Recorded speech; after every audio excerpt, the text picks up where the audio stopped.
Hello and welcome to my video of the iRacing.com World Tour event.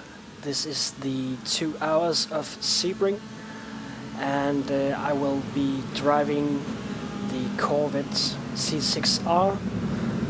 My name is Egil Sandfeld and my teammate is also driving this second top split. His name is Anders Dahl.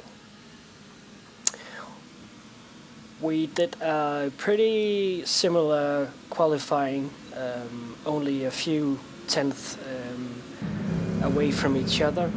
So we will be starting at the 7th and 8th position in this race. And the flag is going green now. This video is basically covering Anders and my race, because covering everybody's race in a 2-hour race with about 40 races is just too much to handle in one single video.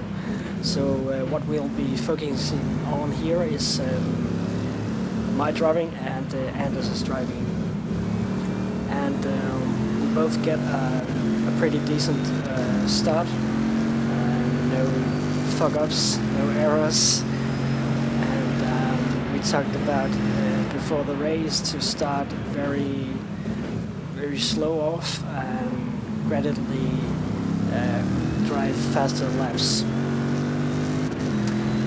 This video will consist of mostly the third part of the race, and I will come back to that later, why that is, but we'll get to see the first about 20 laps more or less.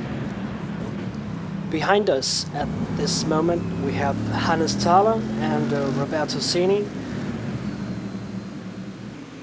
and in front of Anders we have Neil Hickens and Roberto, Neil, Anders and I will drive very close for many laps to come, as you will see later. And we had a very good race, very clean, and a fast-paced pace as well.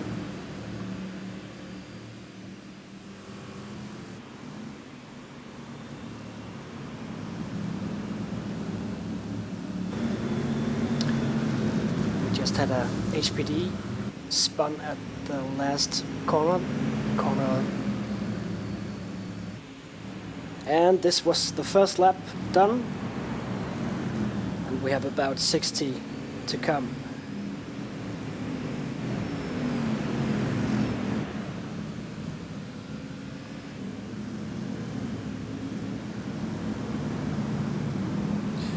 Anders and I have previously done endurance races, not that long endurance races, but 2 to about 3 hours long, and we have each time chatted and talked with each other on TeamSpeak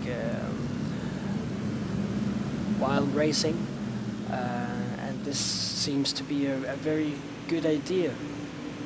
And this is a good idea for several reasons. One of them is that we can warn each other of upcoming HPDs, and tell if some of them are more aggressive than others, and that's quite useful when battling ahead with other drivers in front as well. Another thing is that we can keep each other's pace up and keep focused.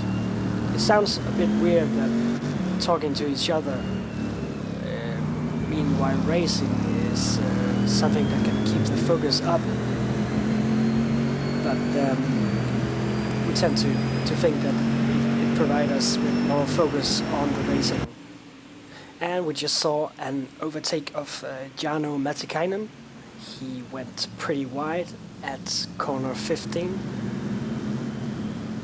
We gained a position each. That's nice. Thanks a lot, Jarno.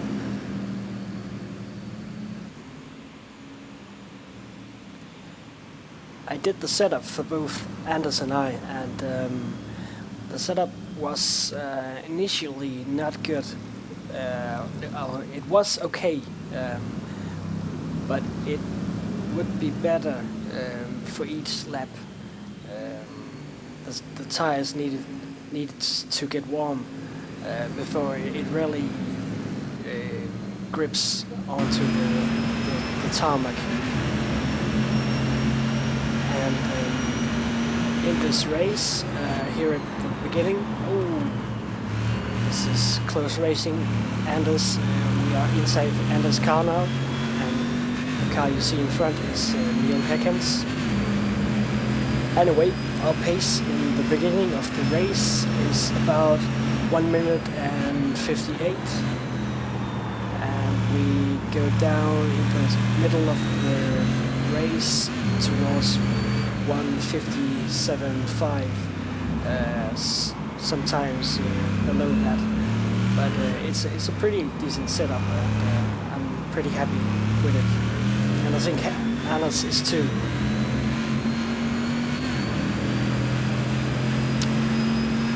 As you might saw before, I'm jumping ahead in time of the race sometimes, and that's because we have some periods where we don't have that much racing going on, so I'll tend to just skip that in order to keep this highlight video on the action parts of the race.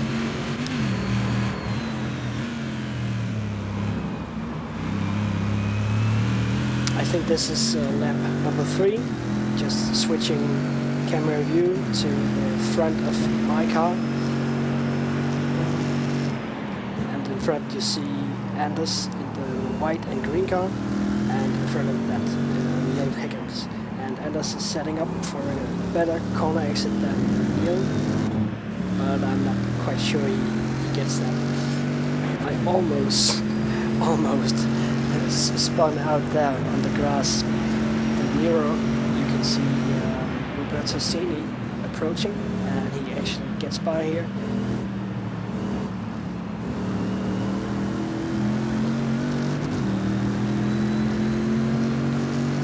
I wasn't too disappointed about this because it was quite early in the race, and I knew that my pace was quite good, and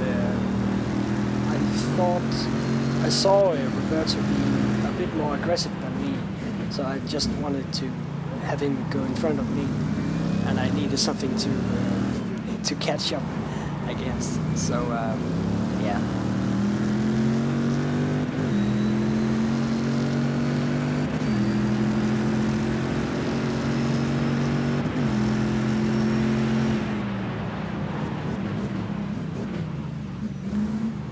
This is very close here.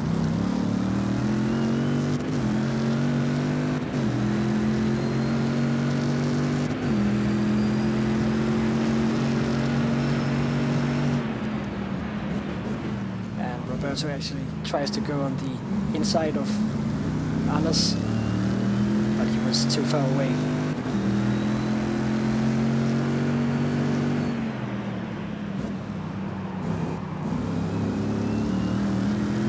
I get a better exit here, but I thought that I was going to hit him on the corner of his car, so I let go of the throttle and let him come into the track again, and that led me to drive outside the track on the right side, as you saw. Not my best move, but again, I thought that at this stage that if he made a mistake this early in the race, he would probably make some other mistakes as well. So I didn't push too hard at this stage.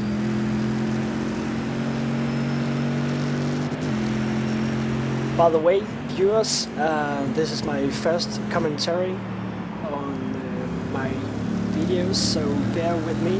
My English is not perfect, but I hope you understand me anyway.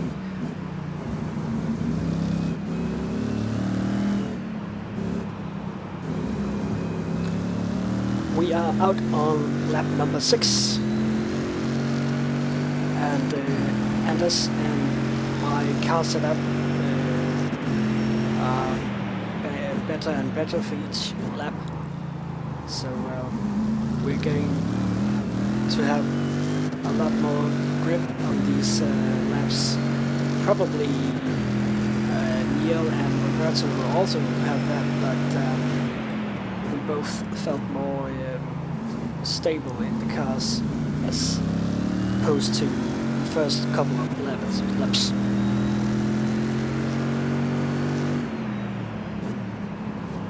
Oh, and you see Roberto going over the curb there, and that gives me a chance to make the pass on the inside. And as we look back, we see that he's lost at least a second, and in my eager to celebrate this already, I also go across the curb, and that's just how I function.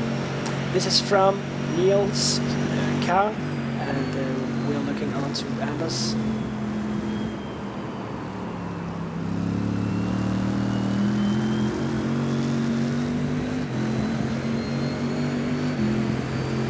The racing order after lap 6 is that in the lead we have Oliver Brandt, followed by Fernando Bento, Farouk Mansar. At 4th place we have Neil Heckens, Anders Dahl, myself, Egil Sandfeld, Roberto Cini, and I guess that Hannes Thaler and Jarno Vatikainen is in the back behind me.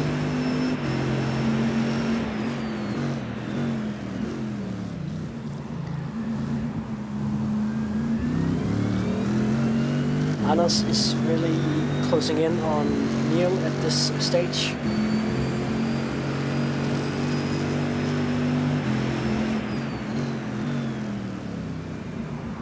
You see he comes right up at the back of Neil's car here, and he's sort of half-hearted attempt to overtake.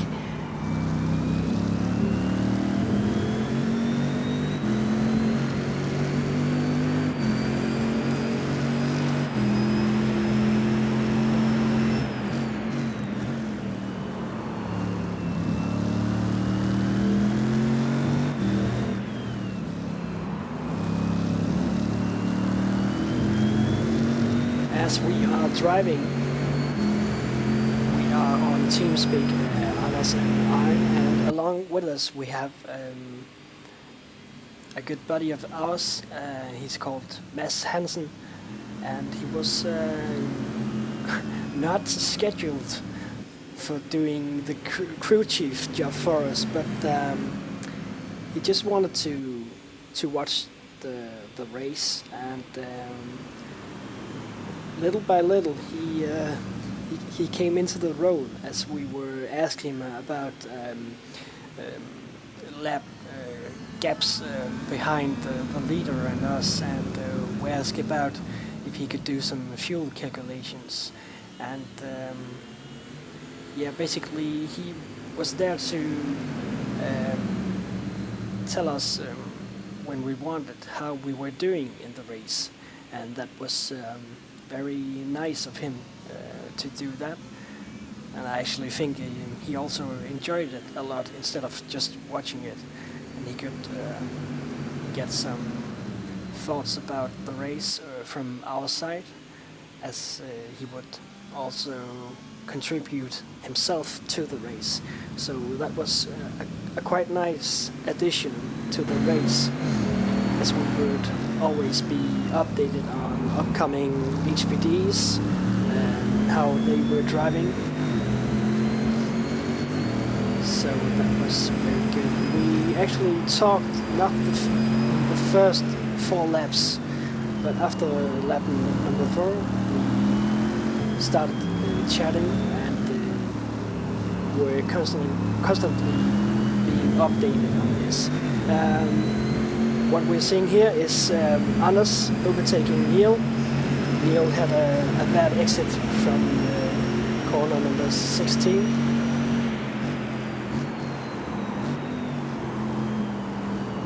And Anders is now up to 4th place.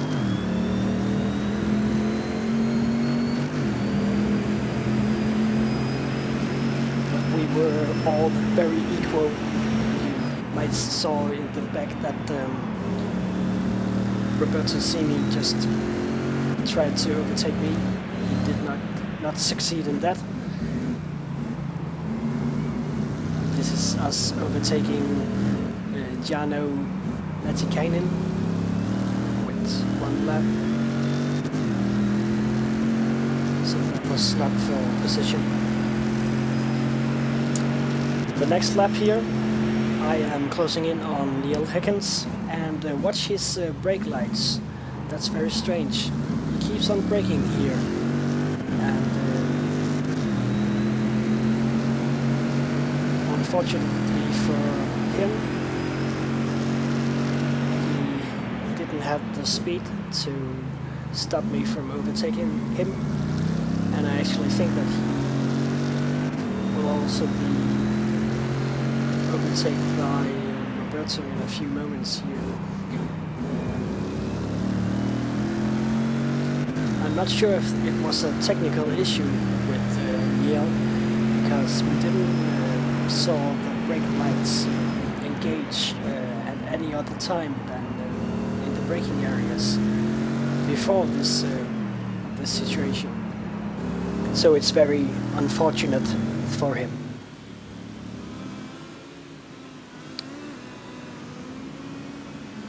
We just moved a couple of laps ahead, and we saw the first bit of traffic for us, and we saw one HPD being mildly aggressive towards Anders, so he had to take the outside of the corner and went into the grass, which allowed me to catch up to him.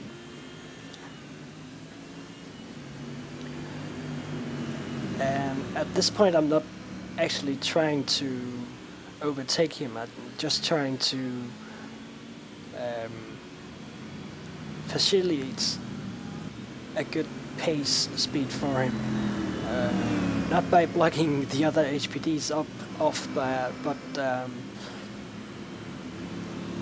trying to be consistent in my lap times, so this could also help Anders' lap.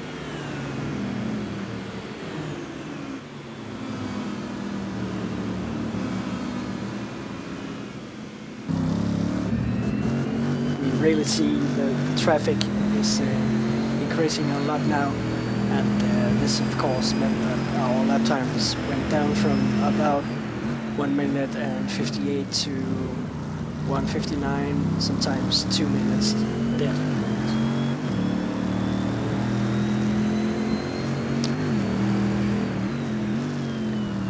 Overall, I have to say that the HPDs in this second split, they were very professional and were very clear which side they were going to overtake us on. For the most of the overtakes, of course, as I will come back to later.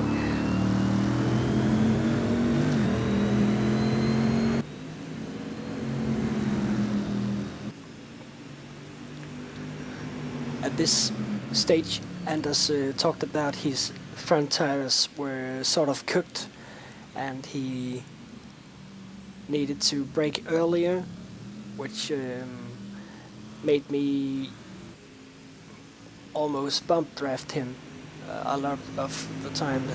You can see it very clear in this corner here that I'm coming right up at his back. So we discussed if I should take the lead and do some lead laps, and maybe this could help Anders' wheels cool off a bit.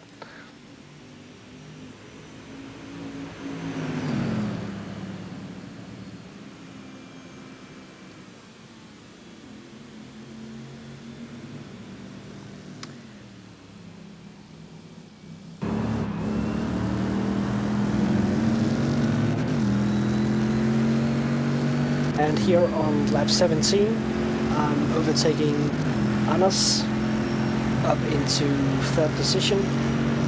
This was not a position we raced for because the race was just started.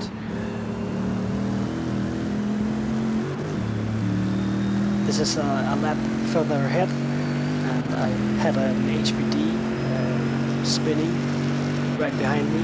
I wasn't sure if I was causing it, but now that I look at the replay, I'm sure that it wasn't me doing anything wrong.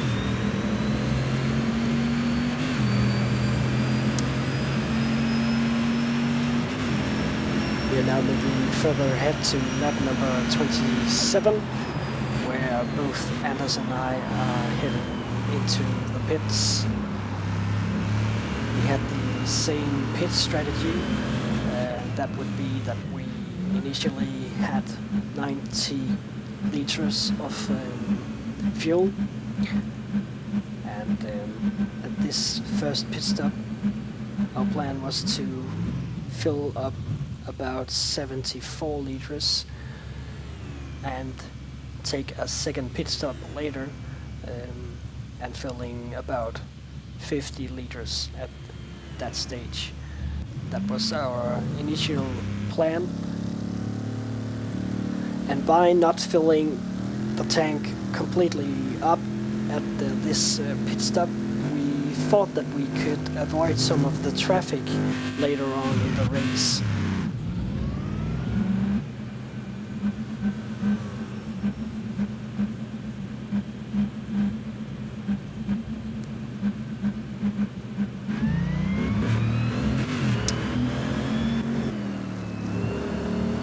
Anders lost a bit of time compared to me in the pit, but that wasn't too serious. This is one of my first overtakes of Ford GT, and on the straight we were very equal, so it had to be in some of the corners, and even though corner number 17 is very bumpy, we could easily overtake the cars about that stage. What we just saw here was a very busy HPD overtaking me, and he was inches away from me in the last corner, so I had a big shock about that. Now here, look at this. I was sent into the wall by an HPD, and let's just take a look at that in slow motion. What's happening here is that I'm trying to pull away from the HPD's line and go to the right, and then I see in the mirrors that the HPD is also pulling to the right, so I'm trying to pull to the left, and then he does the same, and then as I'm about to pull to the right again, he unfortunately hits me in the left rear, and this meant that I lost traction completely and just sent me into the wall. That was very unfortunate. I think some of it was my fault, some of it was the HPD's fault. But again, this is something that happens with these multi-class races, and the consequence of this is that I'm getting a tow for 1 minute and 40, and Anders had this idea that if I could make the rest of the race in one last pit, so while I was in the pits already, we see Anders taking a different route here because of a very busy HPD behind him. But anyway, Anders thought that I could make the rest of the race if I filled up my tank to 90 liters, which was a very good point at that stage. but it meant that I was going to let go of the gas a bit earlier and save fuel along the rest of the race, because our race stint was about 55 minutes and there were 56 minutes left in the race at that point, so I had to take it easy and saving fuel. We just jumped ahead to lap number 50, and at this stage Anders is jumping down into third position after being second for a little while, and I am in position number 5, which is not too bad, as we have 10 starters in the GT1 class. So the race order at this point is Oliver Brandt in the lead, followed by Roberto Cini, my previous competitor, and then Anders, and then we have Fernando Bento and me. So at this point I didn't have that much else to race for other than just trying to finish the race, and hopefully some of the other drivers would go off the track and hit something so I could jump up in the race order. We are now jumping to some of the last laps in this 2-hour race. Unfortunately, I don't have that much footage from Anders' car because my connection is losing some of the data incoming from his car. But what we see here is Roberto Cini in front and Anders about 20 meters behind him. And this is, I think this is the second last lap. So we are on lap number 59. And after almost 2 hours, we have this great battle between the two, I would say, gentlemen. And you can see why later.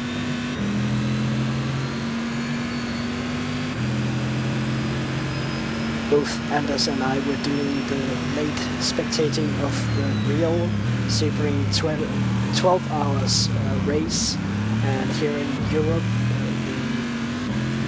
the finish was about 3:30 in the night. So we were a bit tired before this race, but we thought of this end with the close racing with Roberto as being almost equal with the close race in the end of the 12-hour race with Beretta and Johnny Hand.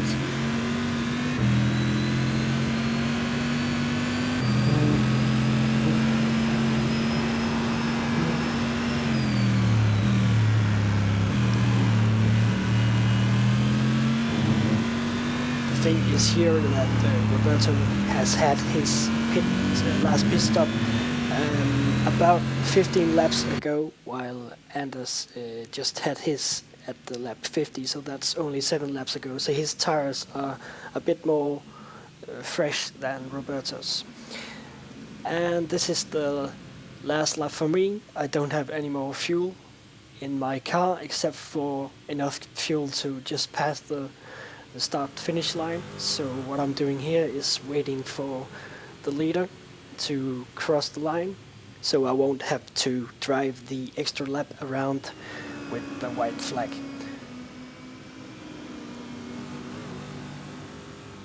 And I'm crossing the line at 5th position with 6 laps after the overall leader in the HPD LMP2 class. There you go, finish race for me. And this is the last lap, and Anders and Roberto are still very close.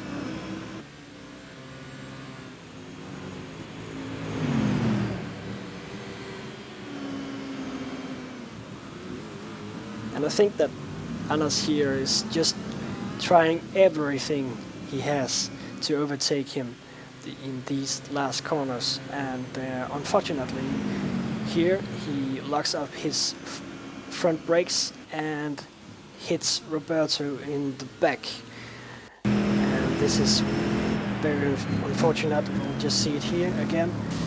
It wasn't by much, but it was still not okay. So what's happening here is that Anders will give up his second position to Roberto, because this is only fair.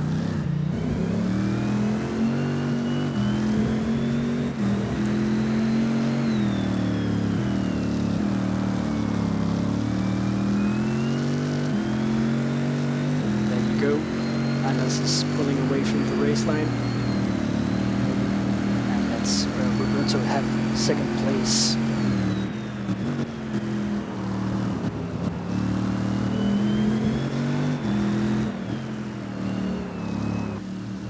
This is the last corners for Anders,